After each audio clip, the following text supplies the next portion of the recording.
What do you think the most attempted challenge is in Crusader Kings 3? Is it sending our boy Haesteinn to some completely random corner of the map where he absolutely doesn't belong? Maybe it's wiping out every last member of the Karling family. But if we're being honest, it's probably Rome. Forming Rome in Crusader Kings 3 is one of those achievements that really shows the understanding of the game. For anyone unfamiliar, you can restore Rome if you control 14 duchies, hold Holy Roman Empire, Byzantine Empire, or the Empire of Italia after the Unify Italy decision, and then reaching living legend fame status. It's not brutally difficult, but it's definitely a respectable challenge. Depending on your start date, you'll need to wrestle land from some of the stronger powers on the map. Now that we've covered what it takes to form Rome, why not crank that difficulty up a notch? What if you weren't the emperor restoring Rome, but the power behind the throne? Instead of wearing the crown, you'll be pulling the strings from the shadows. That's right. The goal is to help the AI restore Rome in 1066. Playing as a loyal servant to the Eastern Roman Emperor will secretly be doing most of the heavy lifting. Honestly, it might be the most chaotic group project imaginable. So let's see how it turned out. We kicked off this challenge as a custom character. For culture, we went with Macedonian. Yes, that's actually an option in the character creation. Our ruler is Philip of Macedon. He's not some absurdly overpowered build, just a heavily focused on stewardship. With one goal in mind, make mountains of gold and use them to hire endless mercenaries. First priority, secure our position. Our liege situation was shaky, so set out to strengthen our standing through marriage. The only genius in range became our target. After some careful maneuvering and promise of a royal marriage, we sealed the deal. Not long after, our first son was born, Alex, of course. We'll call him Alex. He is fecund, at least, so that's great. Unfortunately, he immediately caught the holy fire sweeping through our lands. Thankfully, he recovered quickly. Maybe we can become the... Ooh, this is a much better child. I'm gonna rename this one. And we pressed on. By 1076, we launched our first war, targeting Tunisia. The campaign moved fast. We managed to capture the king himself, giving us all the war score we needed to seize 3 counties in one go. Fresh off that victory, we doubled down and unleashed our mercenary hordes against the Pope. If we didn't deal with him early, he would only grow stronger. With the support from our 2 allies, France and Poland, the war against the papacy was smooth sailing. Our triumph granted us Rome and the cursed papal tiara. Why is it cursed? Well, because whoever holds it is automatically depicted wearing it at all times. Hell yeah! We gotta change the hat though. We can't be stuck wearing this hat. And let's be honest, that look wasn't the vibe we were trying to go for. So naturally, we swapped to a far more Roman dignified hat. Can we demand anybody from them? No. Huge pickup. So now we have Rome unto ourselves. Love to see it. We've taken parts of Sicily. We took Rome from the Pope already, which is great. We have a decent heir inbound. Who we should influence his stuff. Let's make him diligent. With the Pope officially hatless, it was time to turn our attention to the Holy Roman Empire. Hoping to destabilize the German powerhouse, we plotted to assassinate the emperor himself. As it turned out, we didn't even need to lift a finger. He died on his own. And it looks like Kaiser's dead. Huge. Weak Kaiser is great Kaiser, creating the perfect window for us to strike. We quickly seized Genoa, securing another key duchy needed for the eventual formation of Rome. Looking east, things weren't much better for the Byzantine empires. Persia was on the march. Looks like Pontus is another land we're being slowly, Anatolia is being historically accurately taken away from the empire, which is interesting to see happen in real time, steadily carving its way deeper and deeper into Anatolia. For now, though, that actually worked in our favor. None of the territory we needed was under imminent threat. By 1087, we declared war on Venice, picking apart the small but wealthy republic. The victory not only expanded our borders, but also granted us valuable resources, including the special Doge Palace building. Throughout all these wars, we made sure we were hosting hunts and feasts whenever possible, steadily building our prestige for future ambitions. Then came 1090, yet another emperor. It makes for 4 emperors in just 23 years. Stability, not exactly the empire's strong suit. The normal speed that we usually get them at. We managed to take Jerusalem from Egypt with barely a struggle, only to be completely blindsided by a kingdom of Adal conqueror soon after. It was a valiant effort, But after 9 long years of war, we ultimately lost the Duchy of Jerusalem. This guy is about to die of typhus, and then we will lose the war. He'll die of typhus, and then we'll immediately take the lands back. On fucking cue, dude. Still, it wasn't all for nothing. During that fight, we managed to capture more land from the Kingdom of Croatia, which allowed us to seize the Duchy of Croatia, which is a solid consolation prize. The HRE was looking incredibly weak, so in 1104, we decided to press an advantage and declare war for Romagna. By that point, we were pulling in around 24 gold per month, which meant we could comfortably hire thousands upon thousands of mercenaries to overwhelm our enemies. Meanwhile, the Pope called for a crusade for Jerusalem, and this time it succeeded quickly, flipping the Holy Land yet again. On the culture front, we'd been steadily increasing our acceptance with Greek culture and finally created a hybrid culture of our own. Surprisingly, this culture shift spread beyond just the lands we directly controlled, especially since we are vassals to the Byzantine Emperor rather than the Emperor himself. If anyone knows the mechanics behind this kind of conversion, I'd love to hear it. Nice hybrid Greek culture. And looky here. What did we get? Some more expansion than we would expect. Is this some over here? No. Okay. If I want to reform my culture, which I might want to, how long would it take? 21 years? Damn, that's crazy. By 1120, we decided it was time for a proper Christian to reclaim the Holy Land once more. The poor king of Jerusalem barely had time to settle in to his throne before we ripped the title straight out of his hands once again. All right, back in our hands again. Fine. Emperor, you dead yet? You should be dead now. We're gonna watch you die. Finally, after years of waiting, the perfect candidate arrived. Emperor Devlitsenos took the throne in 1115, immediately becoming the centerpiece of our master plan, Operation Foie Gras. Why is it named that? Because our goal was simple: fatten him up with prestige. In our previous attempts, we had no reliable way to funnel massive amounts of prestige to our liege so he could reach the living legend status.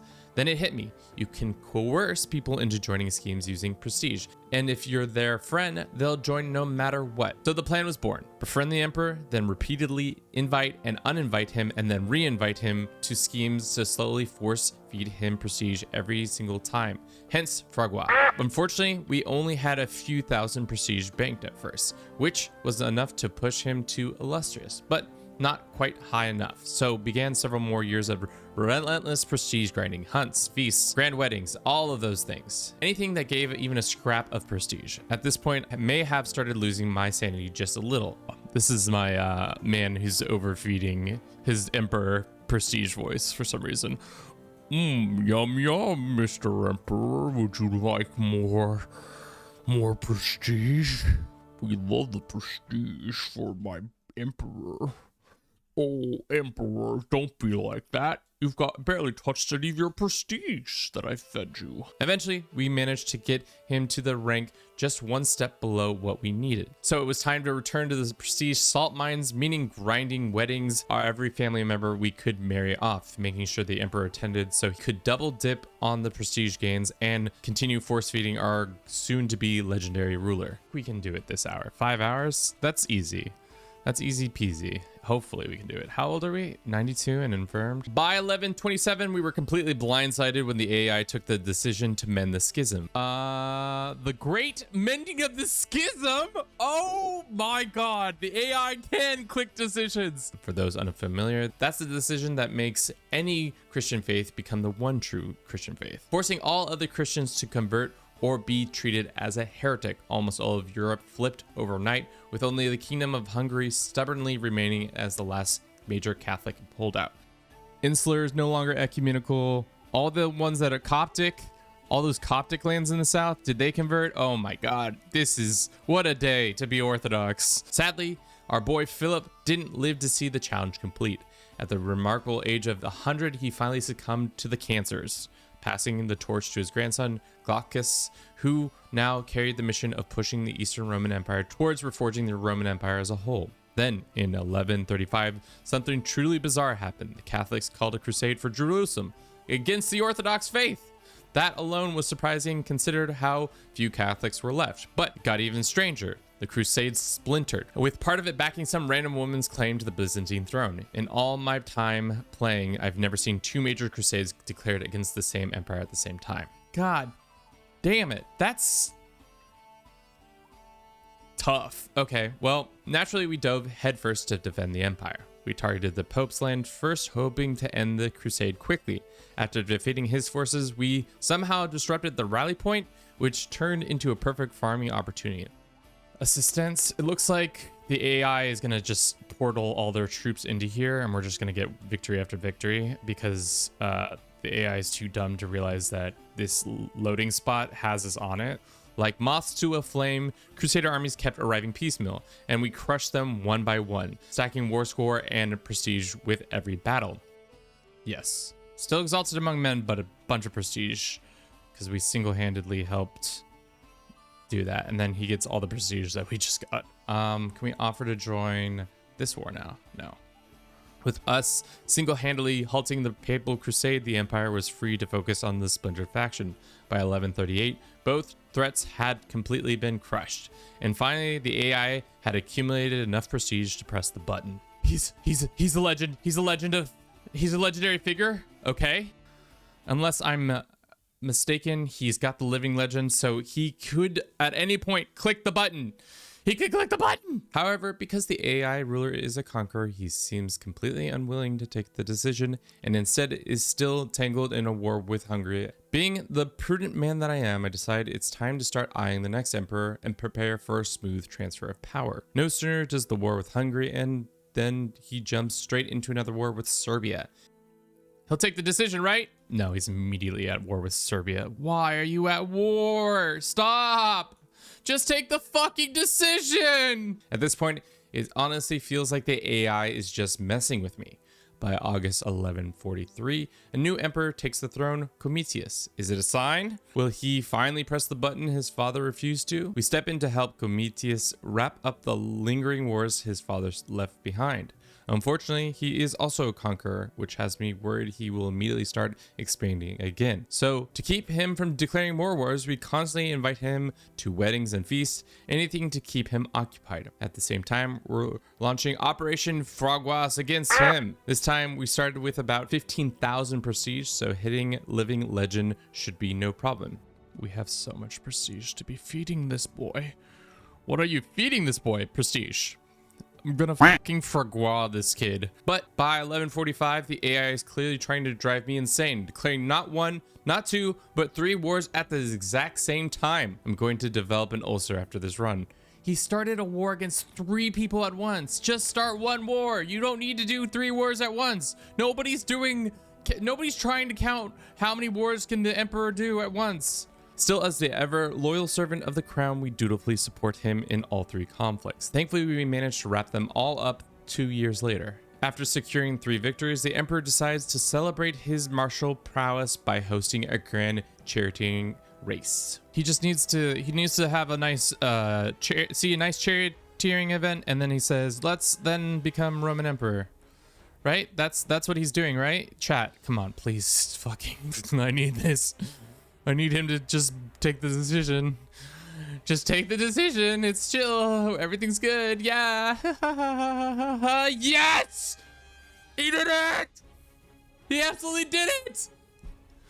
What an absolute mad lad! He did it. Yeah, I did it. After really 2 valiant attempts. Oh, man. This guy we didn't do it, but this guy.